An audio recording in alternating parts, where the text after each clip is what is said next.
Hello there, and thank you for joining me today. My name is Joel Johnson, and I'm a financial planner here with Forethought Financial. And most recently was giving a webinar for our family financial readiness and stewardship. And at the end of that webinar, we went through some strategies that you can implement today, whether it's gifting to children or grandchildren. And we thought it might be helpful to do short videos to discuss those items more in depth. And so for this video, I'd like to focus on 529 plans. You see here that I do also mention Coverdell plans. That's really more FYI. You may hear about Coverdell plans, but very often when we talk about education funding, we focus on 529s. And so that's really where I want to focus this content today. In order to open a 529 plan, really the only requirement is that you have a social security number. So if you do have a child or grandchild, they're just born, you do technically have to wait until we get that social security number to open the account. But that's really about it when it comes to opening one of these accounts. Not many rules past that. Now, when it comes to funding the 529, you have quite a few different options there. So first off, what are the funding limits?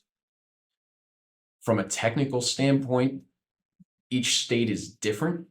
You're only able to fund up to a certain amount in a 529 plan, but they're able to grow past that amount, but you can no longer fund them. So that's something to keep in mind. But very typically when we're talking about funding 529 plans, people often think of the annual gift exclusion amount, which in 2024 is $18,000. You can technically give above that amount, and there's a couple ways to do that. But this is considered a gift. And so very typically that's the amount that we're talking about when we're talking about funding 529 plans. There's an option to what we call super funding a 529 plan, which is taking 5 years of that gift exclusion amount and doing it all in 1 year. It's important to note that if you do that, you have used 5 years of gift exclusion to do that. So if I give in 2024, I've used my gift exclusion for 25, 26, 27, and 28, assuming, of course, that gift exclusion amount doesn't increase for those years. But very important to note, work with your CPA, estate planning attorney, and of course your financial planner when you're talking about gifting strategies here, because this is something that you're going to want to track over time, especially if you do the super funding of a 529 plan.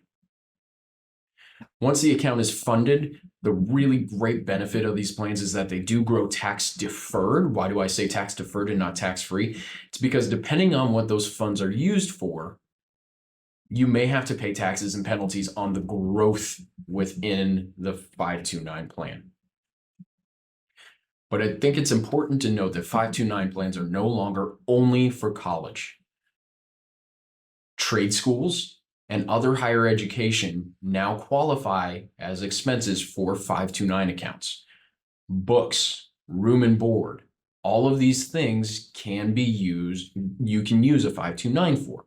I think it's also important to note that they've recently opened up these rules to allow for lower education as well. It's no longer a higher education account. So you can actually fund private school K through 12 or really any lower education K through 12 using 529 funds now.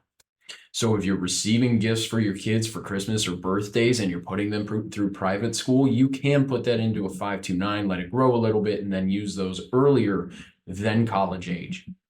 That's important to know because I think many people, when they think about 529 plans, is if my kid does not go to college, am I going to get penalized? And the answer is no, we have other options now. Some of those options also include changing the beneficiary on the 529 plan. If you open an account for a child or grandchild and they don't need all of the funds or you want to use them for somebody else, you do have the ability to change that beneficiary on that account. Again, important to know, it's one of the strategies that we use quite often with our clients when they've overfunded a 529 or they have other goals that they want to achieve with the funds that are already sitting in an account. I think it's important to note here also that the beneficiary, it is a wide range of potential beneficiaries. They can include other siblings, it can include yourself, it can include cousins. When you're changing the beneficiary on a 529, again, it's very important to get with your CPA, tax, estate planning attorney, and especially your financial planner to make sure that we're doing this the right way and that there aren't any other better options. But what this does do is allow flexibility in the funds that are put into this account over time. That's very, very important for our clients and folks to know because we want to get rid of the stigma that if I put money in a 529 plan and we don't use it for college, that we're going to get penalized. There are other options. Included in those other options, we also have Secure Act 2.0, which was passed in December of 2022. In that legislation, they opened up the ability for folks to roll unused 529 plan funds into a Roth IRA for the beneficiary of that 529 plan. There are many, many rules and things to watch out for when it comes to doing this transaction for rolling the 529 funds into a Roth IRA.